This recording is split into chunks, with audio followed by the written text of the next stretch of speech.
বন্ধুরা, আরও একটি নতুন ভিডিওতে সবাইকে স্বাগত জানাই। আজকে আমরা এই ভিডিওতে একটি খুবই গুরুত্বপূর্ণ অঙ্কের ক্লাস করতে চলেছি, যেখানে পিএসসি গত বছরের পরীক্ষায় এই অঙ্কগুলি এসেছিল। যে অঙ্কগুলি আমরা আজকে বাছাই করেছি সেগুলি তোমাদের অঙ্গনওয়াড়ি কর্মী ও সহায়িকা নিয়োগের জন্যই কিন্তু গুরুত্বপূর্ণ। তাই অবশ্যই তোমরা যারা আগামীতে মালদা, বর্ধমান, বাঁকুড়া জেলাসহ অন্যান্য জেলা থেকে পরীক্ষা দেবে, অবশ্যই ভিডিওটি শুরু থেকে শেষ পর্যন্ত মনোযোগ সহকারে দেখবে। তো চলো বন্ধুরা, দেরি না করে আমরা ক্লাসটি শুরু করি। আজকের প্রথম অঙ্কটি দেখো কি বলেছে, দুটি সংখ্যার অনুপাত 5:8 এবং তাদের অন্তর 69। তাহলে বড় সংখ্যাটি কত আমাদের বের করতে বলেছে। তাহলে দুটি সংখ্যার অনুপাত হচ্ছে 5:8 এবং তাদের অন্তর অর্থাৎ বিয়োগফল হচ্ছে 69। তাহলে বড় সংখ্যাটি কত, বড় সংখ্যাটি আমাদের বের করতে বলেছে। তো এই অঙ্কগুলি আমরা কীভাবে করব, দেখো এখানে আমরা প্রথম সংখ্যাটি এখানে কত 5 রয়েছে এবং পরেরটি কত রয়েছে 8 রয়েছে। তাহলে আমরা ছোট সংখ্যাটিকে ধরবো 5, বড় সংখ্যাটি ধরবো 8। এবারে এখানে আমরা কি করব, এই যে বড় সংখ্যাটি 8 রয়েছে, এই 8-এর থেকে আমরা যদি ছোট সংখ্যাটি 5 বিয়োগ করি, তাহলে বিয়োগফল কত হচ্ছে, এখানে বিয়োগফল হচ্ছে 3। 8 থেকে 5 বিয়োগ করলে হচ্ছে বিয়োগফল 3। কিন্তু আমাদের কি বলেছে যে তাদের অন্তর হচ্ছে 69। তাহলে আমরা এখানে পেলাম সংখ্যা দুটির বিয়োগফল 3, কিন্তু এখানে আমাদের প্রশ্নে বলেছে সংখ্যা দুটির বিয়োগফল 69। তাহলে এখানে আমরা কি করব, দেখো এই যে 3 রয়েছে, আমাদের বিয়োগফল যেটি বের হলো 3, এই 3কে আমাদের 69-এর সমান করতে হবে।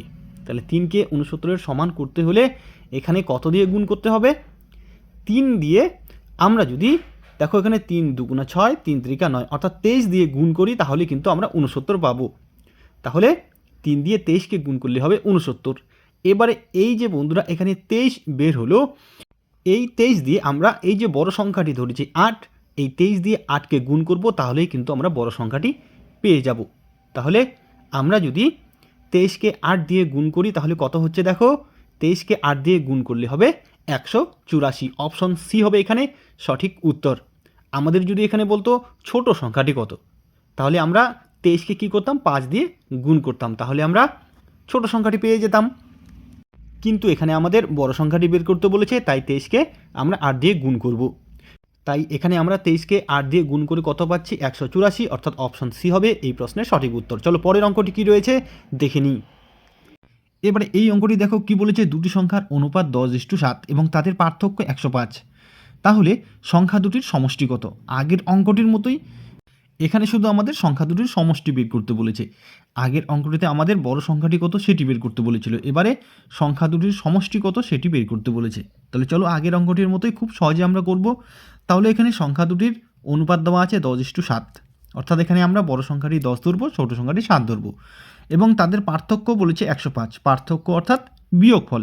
তো এখানে দেখো আমরা যদি এই যে বড় সংখ্যাটি 10, ছোট সংখ্যাটি 7 ধরলাম, এদের যদি আমরা বিয়োগফল করি তাহলে বিয়োগফল বা পার্থক্য কত দাঁড়াচ্ছে, 3 দাঁড়াচ্ছে। কিন্তু আমাদের প্রশ্নে বলেছে তাদের পার্থক্য বা বিয়োগফল কত, 105। তাহলে আমাদের কি করতে হবে, এই যে এখানে আমরা পার্থক্য বা বিয়োগফল পেলাম 3, কিন্তু এখানে প্রশ্নে বলেছে 105, তাহলে 3কে আমরা 105-এর সমান করব। তাহলে কত দিয়ে গুণ করতে হবে, এখানে দেখো 3 ত্রিকা 9, 1 5 15, 3 5 15, অর্থাৎ 35। 3কে আমরা যদি 35 দিয়ে গুণ করি তাহলে কিন্তু 105-এর সমান হবে। তাহলে এই যে আমরা এখানে 35 পেলাম, এই 35 দিয়ে একবার 10কে গুণ করব, তাহলে বড় সংখ্যাটি পাবো। তাহলে বড় সংখ্যাটি কত হবে, 35 দিয়ে 10কে গুণ করলে হবে 350, ঠিক আছে। এবং ছোট সংখ্যাটি কত হবে, 7 দিয়ে আমরা 35কে গুণ করব। 7 দিয়ে 35কে যদি গুণ করি তাহলে গুণফল হবে বন্ধুরা 245। তাহলে একটি সংখ্যা বের হলো 350 এবং একটি হলো 245। তাহলে এই যে সংখ্যা দুটি পেয়ে গেলাম, এই সংখ্যা দুটির এবারে আমরা যোগফল করব, তাহলে আমরা কিন্তু এই সংখ্যা দুটির যোগফল পেয়ে যাব।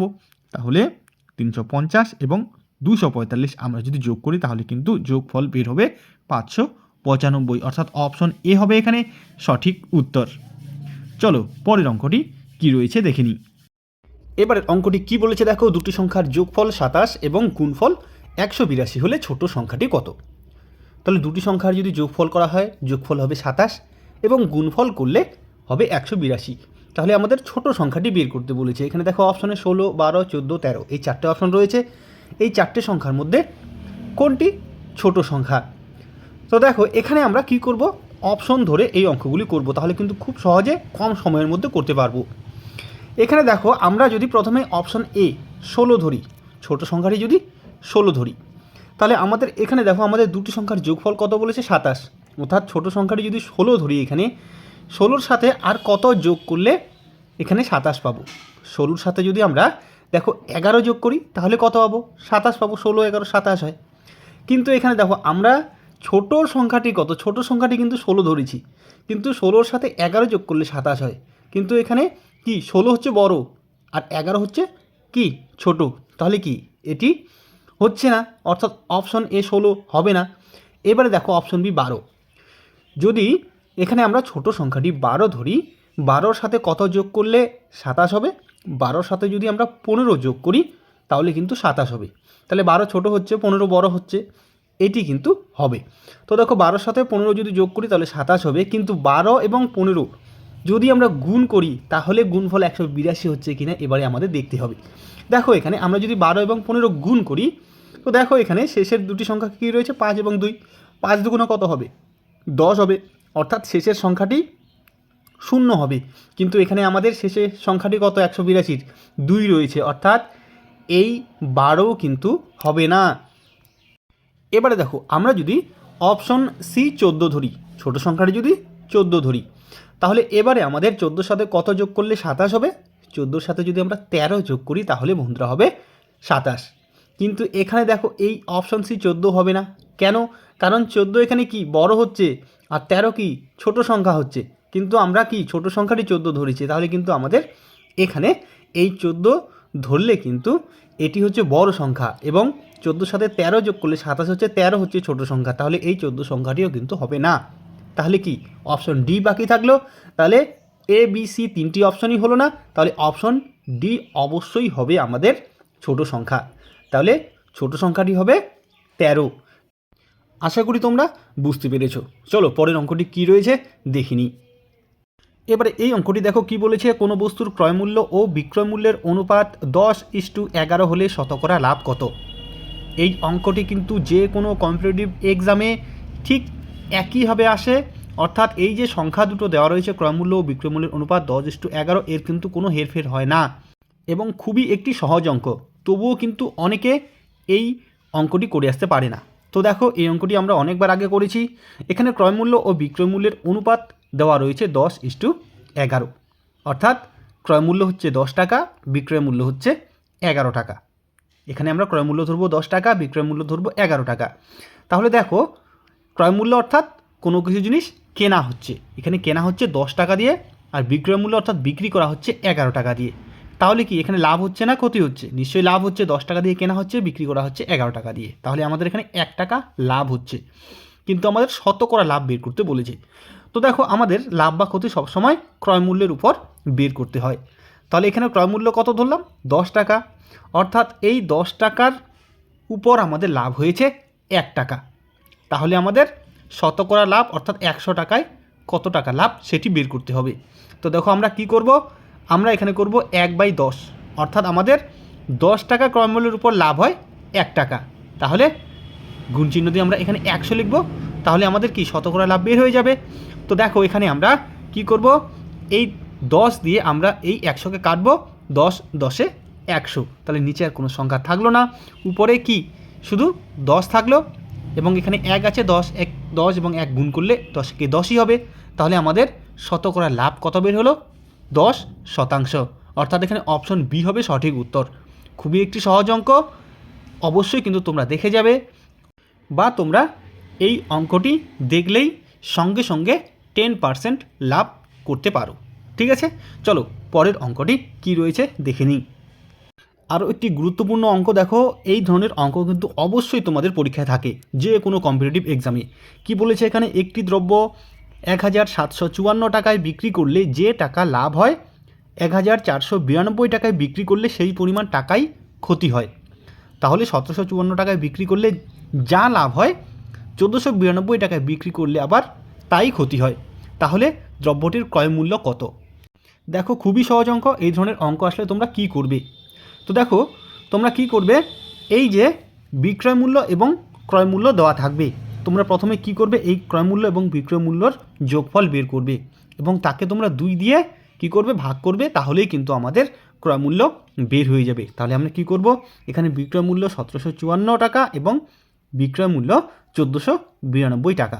তাহলে এই দুটিকে আমরা কি করব, এই দুটির প্রথমে যোগফল বের করব এবং তাকে কি করব, 2 দিয়ে ভাগ করব, অর্থাৎ 1754 যোগ 1492/2। তাহলে আমাদের 1754 এবং 1492 যোগ করলে হবে 3246 এবং 2 দিয়ে ভাগ করব। এবারে 2 দিয়ে ভাগ করলে কত হবে দেখো, 2 দিয়ে যদি আমরা ভাগ করি তাহলে হবে 1623। তাহলে অপশন সি হবে আমাদের সঠিক উত্তর। তাহলে এই ধরনের অঙ্ক আসলে কিন্তু খুব সহজে তোমরা করবে এই সূত্র প্রয়োগ করে। এত টাকায় বিক্রি করলে যত টাকা লাভ হয়, এত টাকা বিক্রি করলে তত টাকাই ক্ষতি হয়। তাহলে ক্রয়মূল্য কত, কি করব, ক্রয়মূল্যের সাথে বিক্রয় মূল্য যোগ করব এবং তাকে 2 দিয়ে ভাগ করব। ঠিক আছে, আশা করি তোমরা বুঝতে পেরেছো। পরের অঙ্কটি চলো দেখে নিই। এবারে দেখো কি বলেছে, পরপর 7টি সংখ্যার গড় 20 হলে এদের মধ্যে বৃহত্তম সংখ্যাটি কত। তাহলে পরপর 7টি সংখ্যার গড় বলেছে 20, তাহলে এদের মধ্যে বৃহত্তম সংখ্যাটি কত। এখানে অপশনে 24, 23, 22, 25 রয়েছে, কোন অপশনটি সঠিক হবে। ভীষণ রকম গুরুত্বপূর্ণ একটি অঙ্ক। তো দেখো এই অঙ্কটি আমরা কীভাবে করব। এটি কিন্তু আমরা অপশন ধরে করব না, এখানে খুব সহজ একটি কৌশল প্রয়োগ করে এই অঙ্কটির সমাধান করব। তো দেখো এখানে পরপর 7টি, এখানে দেখো 7টি, অর্থাৎ এখানে কি বিজোড়, ঠিক আছে, বিজোড় সংখ্যা কিন্তু আমাদের রয়েছে পরপর 7টি, ঠিক আছে, বিজোড় সংখ্যক সংখ্যা রয়েছে এবং তাদের গড় বলেছে 20।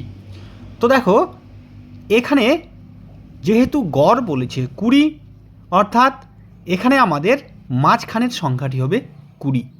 মাঝখানের সংখ্যাটি কেন 20, কারণ এখানে পরপর 7টি সংখ্যা রয়েছে এবং এখানে যদি বলতো পরপর 6টি সংখ্যা, তাহলে কিন্তু আমরা মাঝখানের সংখ্যাটি 20 ধরতে পারতাম না। যেহেতু এখানে বিজোড় সংখ্যক সংখ্যা রয়েছে, এখানে 7টি সংখ্যা রয়েছে, অর্থাৎ বিজোড় সংখ্যক সংখ্যা রয়েছে, এই জন্যই এখানে মাঝখানের সংখ্যাটি হবে 20। অর্থাৎ 20-র আগেও আমাদের 3টি সংখ্যা রয়েছে এবং 20-র পরেও আমাদের 3টি সংখ্যা রয়েছে। তো দেখো তাহলে 20-র আগে 3টি সংখ্যা কি কি রয়েছে, তাহলে 20-র আগে রয়েছে 19, তার আগে রয়েছে 18, তার আগে রয়েছে 17। এবারে 20-র পরে পরপর 3টি সংখ্যা রয়েছে, 20-র পরে 21, 21-এর পরে 22, 22-এর পরে 23। যেহেতু এখানে পরপর 7টি সংখ্যা বলেছে, তাই এখানে তাহলে পরপর 7টি সংখ্যা কি হলো, 17, 18, 19, 20, 21, 22, 23।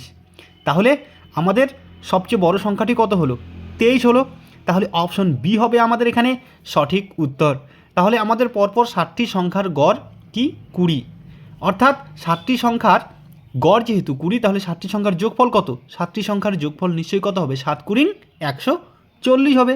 যদি 7টি সংখ্যা যোগ করি, 7টি সংখ্যার যোগফল হবে কত, 140। যেহেতু 7টি সংখ্যার গড় বলেছে 20, তাহলে 7টি সংখ্যার যোগফল হবে 140। তাহলে এবারে দেখো এই 17, 18, 19, 20, 21, 22, 23 এই 7টি সংখ্যা যোগফল করলে যোগফল 140 আসছে কি না, তোমরা যোগ করে দেখো, অবশ্যই কিন্তু 140 আসবে। অর্থাৎ 7টি সংখ্যার যেহেতু যোগফল 140 হলো, অর্থাৎ 7টি সংখ্যার গড়ও হবে 20, অর্থাৎ সব দিক দিয়েই কিন্তু আমাদের উত্তর মিলে যাচ্ছে। তাই এখানে অপশন বি হবে সঠিক উত্তর। তাহলে এরকম যদি অঙ্ক আসে, পরপর বিজোড় সংখ্যক সংখ্যার গড় দেওয়া থাকলে তাদের মধ্যে বৃহত্তম বা ক্ষুদ্রতম সংখ্যাটি যদি বের করতে বলে, তাহলে কি করবে তোমরা, এই যে গড়টি দেওয়া থাকবে সেটিকে মাঝের সংখ্যাটি ধরবে এবং তারপরে পরপর সংখ্যাগুলো বসিয়ে দিলে তোমরা কিন্তু সহজে উত্তর বের করতে পারবে। আশা করি বুঝতে পেরেছো। চলো পরের অঙ্কটি দেখে নিই। এবার এই অঙ্কটি কি বলেছে দেখো, কোনো সংখ্যার 2/3 অংশের মান 26 হলে সংখ্যাটির 25% মান কত। তাহলে কোনো সংখ্যার 2/3 অংশের মান 26 হলে সংখ্যাটির 25% মান কত। কোনো একটি সংখ্যা রয়েছে, তার 2/3 অংশের মান 26। তাহলে কীভাবে করব আমরা অঙ্কটি, দেখো এখানে 2/3 অংশের মান 26, অর্থাৎ সম্পূর্ণ যদি সংখ্যাটিকে 3 একক ধরা হয়, তার 2 একক হচ্ছে 26। সম্পূর্ণ সংখ্যাটি যদি আমরা এখানে 3 একক ধরি, তার 2 এককের মান হচ্ছে 26। 2 এককের মান হচ্ছে 26, অর্থাৎ 1 এককের মান কত, 1 এককের মান হচ্ছে 13। 2 দিয়ে 13কে গুণ করলে 26 পাবো, অর্থাৎ 1 এককের মান হচ্ছে 13। তাহলে আমাদের সম্পূর্ণ কত একক, 3 একক সংখ্যাটি। তাহলে 3 এককের মান কত হবে, 3 দিয়ে 13কে গুণ করব, 3 13 কত 39, অর্থাৎ আমাদের সংখ্যাটি কিন্তু পেয়ে গেলাম। সংখ্যাটি কত হলো? সংখ্যাটি হলো 39। তাহলে এইভাবেও কিন্তু আমরা এক্স না ধরে খুব সহজেই কিন্তু সংখ্যাটি বের করতে পারবো। তাহলে আমাদের সংখ্যাটি হচ্ছে 39। তাহলে এবারে সংখ্যাটির 25% মান কত আমরা খুব সহজে বের করব। তাহলে সংখ্যাটির 25% মান কত? দেখো সংখ্যাটি কত পেলাম? 39। তাহলে 39-এর 25%, 39-এর 25% এর মান কত? ঠিক আছে, তাহলে কি করব? 39 গুণ 25% অর্থাৎ 25/100। তাহলে 39 গুণ 25/100 আমরা কি করব? দেখো এখানে 25 দিয়ে 100কে কাটতে পারি, 4 25 100, অর্থাৎ আমাদের কি হলো? 39/4। এবার 39/4কে আমরা যদি কি করি? কাটাকাটি করি, তাহলে হবে, দেখো বন্ধুরা, এখানে 9.75, অর্থাৎ অপশন ডি হবে সঠিক উত্তর। তাহলে এভাবেও কিন্তু আমরা এই অঙ্কগুলি করতে পারি। তাহলে বন্ধুরা, আজকে আমরা তোমাদের পিএসসি ক্লার্কশিপের আসা বিগত বছরের কিছু অঙ্ক নিয়ে আলোচনা করলাম। এই অঙ্কগুলি কিন্তু ভীষণ গুরুত্বপূর্ণ। এই অঙ্কগুলি তোমাদের আইসিডিএস কর্মী ও সহায়িকা নিয়োগের জন্য কিন্তু খুবই গুরুত্বপূর্ণ। ভিডিওটি যদি ভালো লাগে অবশ্যই লাইক, কমেন্ট ও শেয়ার করবে। আর যারা এখনও আমাদের চ্যানেলটি সাবস্ক্রাইব করোনি অবশ্যই সাবস্ক্রাইব করে রাখবে। আজকে এ পর্যন্তই, ধন্যবাদ।